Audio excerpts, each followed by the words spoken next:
बहुत बहुत स्वागत है आपके साथ। मैं हूं राकेश पांडे। वक्त हो गया सुपरफास्ट 100 का। अगले 22 मिनट में नजर डालेंगे 100 बड़ी खबरों पर। और नमस्कार, मैं हूं आपके साथ मैत्री त्रिपाठी। पहली खबर फरीदाबाद से। दिल्ली से सटे फरीदाबाद में देर रात एक ट्रक अचानक आग की लपटों से घिर गया। देखते देखते ट्रक में लगी आग की लपटें तेज होती गईं। ट्रक को आग की लपटों में घिरा देख आसपास के लोगों में अफरा तफरी मच गई।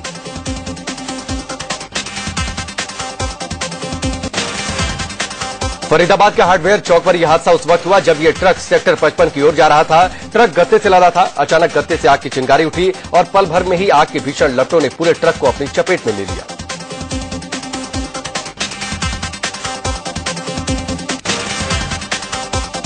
बताया जा रहा है कि ट्रक ओवरलोडेड था। जैसे यह हार्डवेयर चौक पहुंचा, ये बिजली के तार से छू गया। बिजली के तार से छूते ही गत्तों में आग लग गई। आग लगते ही ट्रक का ड्राइवर गाड़ी छोड़कर फरार हो गया।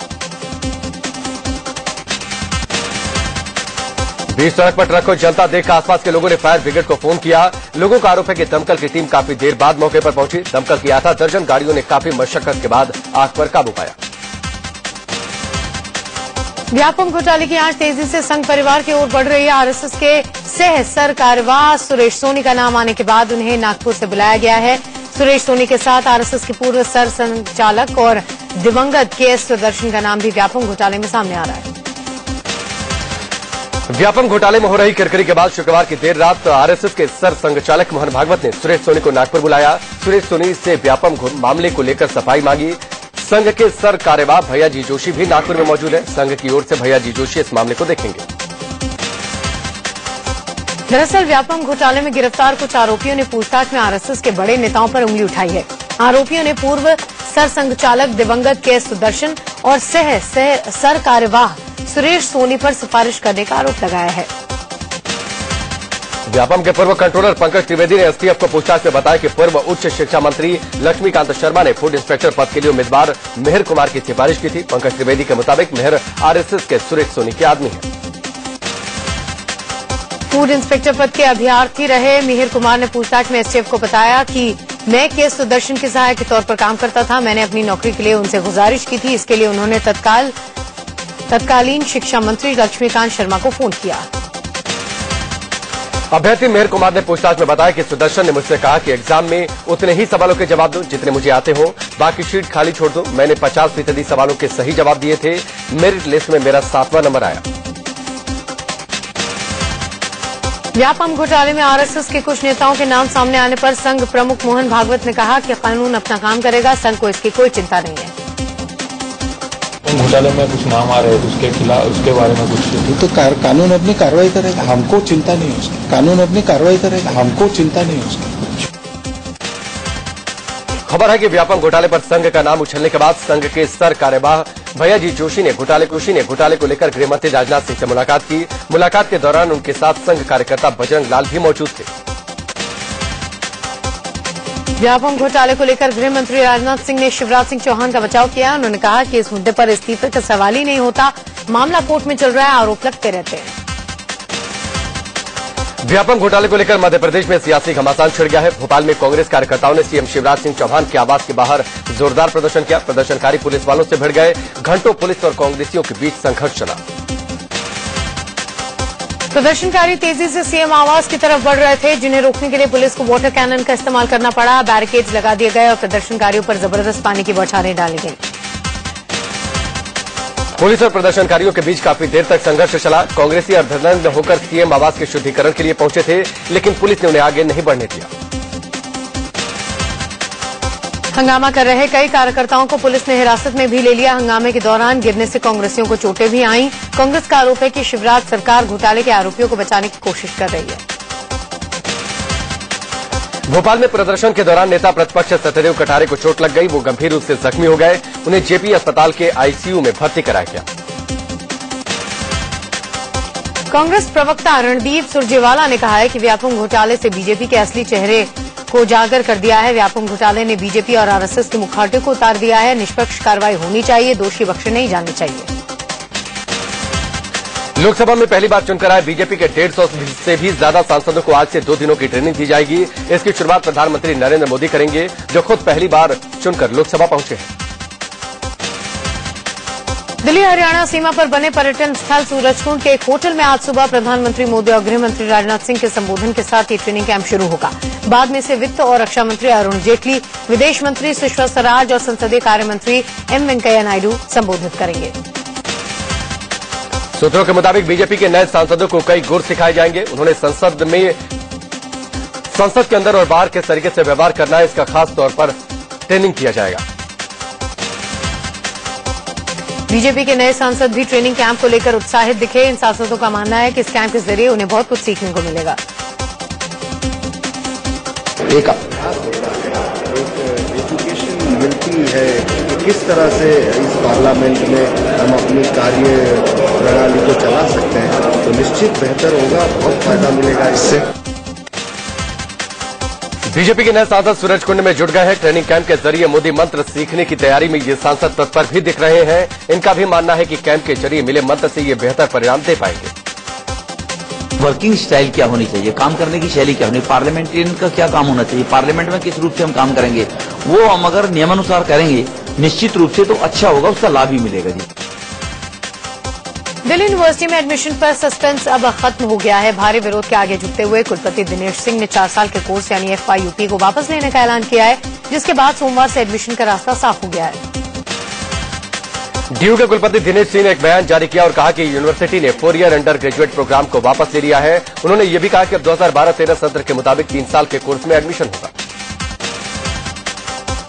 कुलपति दिनेश सिंह ने 4 साल के कोर्स को वापस लेते हुए कहा कि हजारों छात्रों के भविष्य को ध्यान में रखते हुए यही समय की मांग है। उन्होंने सभी प्रिंसिपल्स को जल्द से जल्द एडमिशन प्रक्रिया शुरू करने के लिए कहा है। 4 साल के कोर्स को वापस लेने के ऐलान से पहले दिल्ली विश्वविद्यालय ने यूजीसी को एक पत्र भी लिखा था। डीयू के रजिस्ट्रार के नाम से भेजे गए इस पत्र में कहा गया था कि यूनिवर्सिटी यूजीसी की गाइडलाइंस का पालन करेगी। दरअसल दिल्ली यूनिवर्सिटी के पास अब कोई भी चारा नहीं बचा है, क्योंकि डीयू ने जो प्रस्ताव यूजीसी को भेजा था उसे यूजीसी ने खारिज कर दिया है। यूजीसी ने साफ कहा था कि 4 साल का कोर्स खत्म करना ही होगा। डीयू के कॉलेजों के प्रिंसिपल से बैठक कर एडमिशन प्रक्रिया को लेकर चर्चा की। यह फैसला हुआ कि कुलपति से चर्चा करने के बाद ही आगे की प्रक्रिया शुरू होगी। पूरे मामले पर 12 प्रिंसिपल्स की एक कमेटी भी बनाई गई है। इधर 4 साल के ग्रेजुएशन कोर्स को वापस लेने का ऐलान हुआ और उधर दिल्ली यूनिवर्सिटी के कैंपस में जश्न मनना शुरू हो गया। छात्र संगठन एबीवीपी के सदस्यों ने आतिशबाजी करके खुशियां मनाई। 4 साल के कोर्स को वापस लेने के फैसले को एबीवीपी ने अपनी जीत बताया। दिल्ली विश्वविद्यालय में कई दिनों से मोर्चा खोलने वाले एबीवीपी सदस्यों ने इस फैसले का स्वागत किया, नाच गाकर जश्न मनाया। उधर जो छात्र संगठन कुलपति के आवास के बाहर प्रदर्शन करने गए थे, वो भी 4 साल के कोर्स को वापस लेने की खबर मिलते ही झूम उठे और जश्न मनाना शुरू कर दिया। 4 साल के कोर्स को वापस लेने के फैसले का बीटेक के छात्रों ने जोरदार विरोध किया है। यूजीसी के दफ्तर के बाहर बीटेक छात्रों ने मोर्चा खोल दिया। बीटेक को 4 साल का ही कोर्स रखने की मांग की। दिल्ली यूनिवर्सिटी में टीचर्स का एक गुट 4 साल के कोर्स को खत्म करने के फैसले के विरोध में खड़ा हो गया है। डीयू एकेडमिक काउंसिल के सदस्य एएन मिश्रा ने कहा कि यूजीसी और एचआरडी मंत्रालय के दबाव में कुलपति को यह फैसला लेना पड़ गया। भले ही डीयू के कुलपति ने 4 साल के कोर्स को वापस ले लिया है, लेकिन लंबे समय से चुप्पी साधे बैठी एचआरडी मंत्री स्मृति ईरानी ने कुलपति पर निशाना साधा और कहा कि प्रतिष्ठा के लिए छात्रों के भविष्य की बलि नहीं चढ़ाई जानी चाहिए।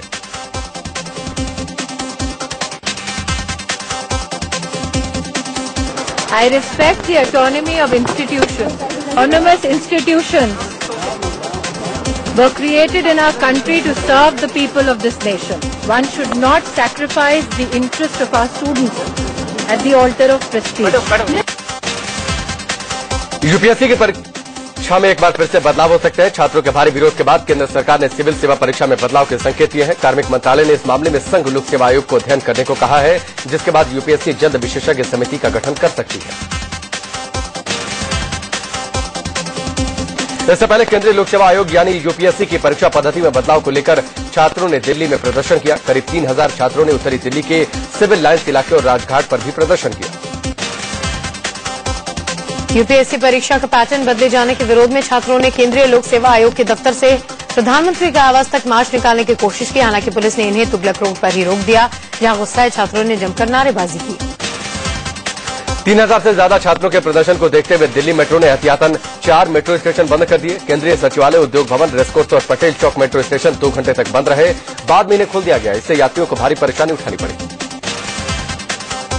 गृह मंत्री राजनाथ सिंह ने कहा है कि नक्सलियों से सरकार बातचीत नहीं करेगी। नक्सल मुद्दे पर राज्यों के मुख्य सचिवों और डीजीपी की बैठक के बाद राजनाथ ने कहा कि अगर नक्सली हमला करेंगे तो मुंहतोड़ जवाब दिया जाएगा।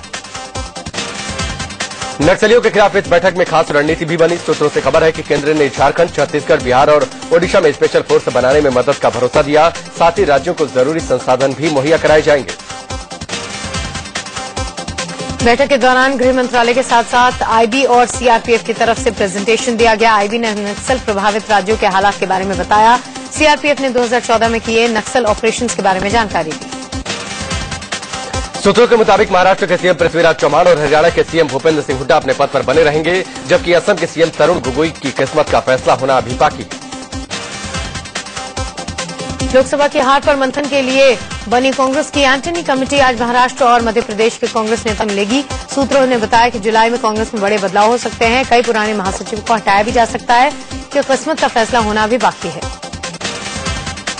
अरुणाचल प्रदेश के सीएम नबाम तुकी ने दिल्ली में प्रधानमंत्री नरेंद्र मोदी से मुलाकात की। मोदी के प्रधानमंत्री पद संभालने के बाद नबाम तुकी उनसे पहली बार मिले। तुकी ने पीएम मोदी को बधाई दी और अरुणाचल की समस्याओं और प्रोजेक्ट को मोदी के सामने रखा।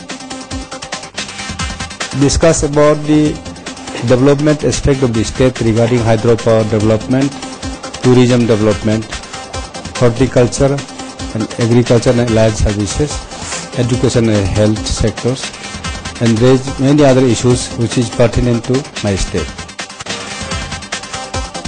सीएम नबाम तुकी ने प्रधानमंत्री के साथ मुलाकात को पॉजिटिव बताया। तुकी ने उम्मीद जताई कि केंद्र की ओर से अरुणाचल को पूरा सहयोग मिलेगा। नबाम तुकी ने कहा कि पीएम अरुणाचल के विकास को लेकर तत्पर हैं और अरुणाचल के लिए वो हर मुमकिन मदद करेंगे।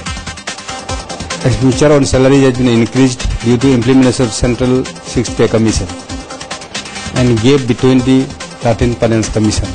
Therefore, we have requested more fund in 14th Finance Commission. Karnataka के राज्यपाल लेचार भारद्वाज और त्रिपुरा के राज्यपाल देवानंद कुमार का कार्यकाल आज खत्म हो रहा है। तमिलनाडु के राज्यपाल को कर्नाटक का, जबकि मिजोरम के राज्यपाल को त्रिपुरा का अतिरिक्त कार्यभार सौंपा गया। यूपीए 1 में कानून मंत्री रहे 77 साल के भारद्वाज ने 29 जून 2009 को कर्नाटक के राज्यपाल का कार्यभार संभाला था। तब से वो इस राज्य के राज्यपाल हैं। असम के पूर्व मंत्री रह चुके 71 साल के देवानंद कुमार 29 जून 2009 को बिहार के राज्यपाल नियुक्त हुए थे। 21 मार्च 2013 तक वो इस पद पर बने रहे। इसके बाद उन्हें त्रिपुरा का राज्यपाल बना दिया गया। इस समय 5 राज्यों में राज्यपालों के पद खाली हैं। नई सरकार के दबाव के चलते उत्तर प्रदेश के राज्यपाल बीएल जोशी, छत्तीसगढ़ के राज्यपाल शेखर दत्त और नागालैंड के राज्यपाल अश्विनी कुमार पहले ही अपने पदों से हटा दिए गए। पश्चिम बंगाल के राज्यपाल एम के नारायणन और गोवा के राज्यपाल वी बांचू के जल्द ही अपने पदों से इस्तीफा दिए जाने की संभावना है। सूत्रों के मुताबिक सरकार बीजेपी के कुछ वरिष्ठ लोगों को राज्यपाल बनाए जाने पर विचार कर रही है। मोदी सरकार की ओर से जल्द ही योजना आयोग के नए उपाध्यक्ष की नियुक्ति होगी। सूत्रों के मुताबिक बजट की तैयारी में योजना आयोग शामिल है। इसके 10 जुलाई को बजट पेश करने से पहले इसका गठन हो जाएगा।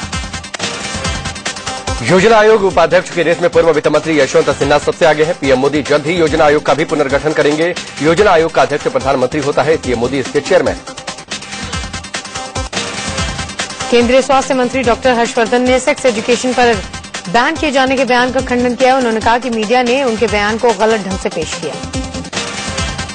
इससे पहले केंद्रीय स्वास्थ्य मंत्री डॉक्टर हर्षवर्धन ने अपने ब्लॉग में लिखा था कि स्कूलों में यौन शिक्षा पर पाबंदी लगानी चाहिए। राज्यों को मूल्यों पर आधारित शिक्षा और भारतीय संस्कृति की पढ़ाई पर जोर देना चाहिए। योग शिक्षा को छात्रों के लिए अनिवार्य करना चाहिए। जम्मू कश्मीर में धारा 370 के मसले पर हो हंगामे के बीच बीजेपी ने भी भले ही चुप्पी साध ली हो, लेकिन आरएसएस इस पर मौन नहीं है। आरएसएस के वरिष्ठ प्रचारक इंद्रेश कुमार ने कहा है कि ये देश को तोड़ने वाली धारा है और इस पर बहस कराए जाने की जरूरत है। इंद्रेश कुमार ने उमर और फारूक अब्दुल्ला पर भी निशाना साधा। बाबा बर्फानी के दर्शन के लिए आज भक्तों का पहला जत्था बालटाल से रवाना होगा। भक्तों की टोली में कुल 1160 यात्री हैं। कल जम्मू से भक्तों का पहला जत्था जम्मू से रवाना हुआ है। बाबा अमरनाथ के दर्शन को लेकर भक्तों में जबरदस्त उत्साह देखा जा रहा है। वहीं अमरनाथ यात्रा को लेकर सुरक्षा के जबरदस्त इंतजाम किए गए हैं। खबर है कि लश्कर के आतंकी इस यात्रा में खलल डाल सकते हैं। वैष्णो देवी जाने वालों के लिए खुशखबरी है। खबर है कि 4 जुलाई से उधमपुर कटरा रेलवे लाइन शुरू हो जाएगी। गंगा दिनों दिन मैली होती जा रही है। ताजा शोध से गंगा के पानी में कैंसर के तत्व पाए गए हैं। वाराणसी से सांसद बनने के बाद पीएम नरेंद्र मोदी ने गंगा की सफाई अभियान पर विशेष ध्यान दिया है। असम में ब्रह्मपुत्र और उसकी सहायक नदियां तबाही मचा रही हैं। राजधानी गुवाहाटी सहित 5 जिले बाढ़ की चपेट में। असम की राजधानी गुवाहाटी में बाढ़ के कारण अब तक 8 लोगों की मौत की खबर है। बाढ़ के चलते 30 से ज्यादा गांवों के 25,000 से ज्यादा लोग प्रभावित हुए हैं। ब्रह्मपुत्र और उसकी सहायक नदियां खतरे के निशान से ऊपर बह रही हैं। पानी का बहाव इतना तेज है कि लोगों के खेत और जमीनें काटकर नदी में समाते जा रहे हैं।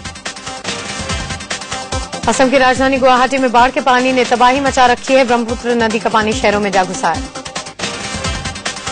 रिहायशी इलाकों में घुसे पानी के चलते ट्रैफिक व्यवस्था ध्वस्त हो गई है। लोग बाढ़ के पानी में से होकर आने जाने को मजबूर हैं। इस गोदावरी में गेल की पाइपलाइन में लगी भयानक आग में मरने वालों की तादाद बढ़कर 15 हो गई है। ईस्ट गोदावरी के नगरम के पास गुजरने वाली गेल की अंडरग्राउंड पाइपलाइन में सुबह करीब 6 बजे कल आग लगी थी। इस गोदावरी में जहां पाइपलाइन में आग लगी, उसके आसपास की बस्तियों में हड़कंप मच गया। आग की इतनी भयानक लपटों को देखकर गांव वालों को ये होश उड़ गए। प्रधानमंत्री नरेंद्र मोदी ने गेल हादसे में मारे गए लोगों के प्रति शोक जताया। उन्होंने मृतकों के परिवार को प्रधानमंत्री राहत कोष से 2-2 लाख रुपए का मुआवजा देने का भी ऐलान किया। दिल्ली के मंडावली इलाके में नॉर्थ ईस्ट की एक महिला ने चेन छीनकर भाग रहे 2 आरोपियों को धर दबोचा। दोनों बदमाशों को पकड़ने के बाद महिला ने शोर मचा दिया। आसपास मौजूद लोगों ने आरोपियों को पकड़कर पुलिस के हवाले कर दिया। दिल्ली के मयूर विहार फेज 1 से अगवा की गई एक नाबालिग लड़की को पुलिस ने रेस्क्यू कर लिया है। दिल्ली के मधु बिहार इलाके में बेखौफ बदमाशों ने दिन दहाड़े पेट्रोल पंप कर्मचारी से 21 लाख रुपए लूट लिए। दिल्ली से सटे गाजियाबाद में भैंसों की चोरी का मामला सीसीटीवी कैमरे में कैद हो गया। वारदात के दौरान चली गोली अजय कुमार के पैर में लगी। खबर मिलने से काफी देर बाद पुलिस मौके पर पहुंची। मेरठ में अज्ञात बदमाशों ने एक लड़की को उसके घर के सामने से अगवा कर लिया। घर वालों के मुताबिक होंडा सिटी कार सवार बदमाशों ने वारदात को अंजाम दिया। यमुना एक्सप्रेसवे पर हुए हादसे में एक जज की पत्नी और उनकी बेटी की मौत हो गई। गुजरात के सुरेंद्र नगर में एक छात्र से यौन शोषण का मामला सामने आया है। कोलकाता में फेसबुक की वजह से सुसाइड का मामला सामने आया। 18 साल की एक लड़की ने फेसबुक पर अपनी अश्लील फोटो देखकर आत्महत्या कर दी। लड़की के एक फेसबुक फ्रेंड ने फोटो एडिट कर उसकी अश्लील तस्वीरें फेसबुक पर पोस्ट कर दी थी। मध्य प्रदेश के सागर में एक युवक की कुल्हाड़ी से काटकर हत्या कर दी गई। हत्या के पीछे प्रेम प्रसंग वजह बताया जा रहा है। झारखंड के रांची में पुलिस की गाड़ी की चपेट में आने से हुई एक शख्स की मौत के बाद जमकर हंगामा हुआ। दिल्ली में डीएमसी ने पार्किंग रेट बढ़ाने का फैसला किया है। अब तक कार पार्किंग के लिए 10 रुपए लगते थे, लेकिन अब ये पार्किंग चार्ज 20 रुपए तक हो सकता है। गाजियाबाद के इंदिरापुरम में मैंगो फेस्टिवल मनाया जा रहा है। इस फेस्टिवल में नमो आम की धूम है।